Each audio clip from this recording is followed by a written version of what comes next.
и технологии в образованието ще представят добрите педагогически практики от област Враца на националната конференция «Училището желана територия на ученика».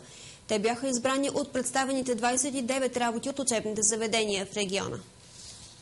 В рамките на 2 дни по време на областната конференция «Училището желана територия на ученика» бяха представени 29 доклада и презентации, подготвени от учебните заведения в област Враца. Специално жури оцени всички педагогически практики и избра 3 от тях за участие в националната конференция. Това са интерактивен блок «Човекът и обществото, второ българско царство», подготвен от преподаватели от начално училище Цани Гинчев, град Бяла Слатина. Компютърна програма за контрол и самоконтрол на знанията на учениците чрез тестова проверка «Дело на екип» от Природо-математическата гимназия във Враца и компютърни презентации в часовете по биология, представен от СОУ Христо Ботев Враца. Участниците в конференцията, директори, учители и експерти отличиха и презентацията на основно училище Христо Ботев в село Алтимир на тема «Лицето в класа на интернет пространството». Домът на науката и техниката също връчи 2 грамоти. На 12-класникът Мартин Маринов от Природо-математическата гимназия за най-добър информатик, а за учител на 21 век беше отличен преподавателят по биология в СОУ Христо Ботев Враца Ирена Захариева.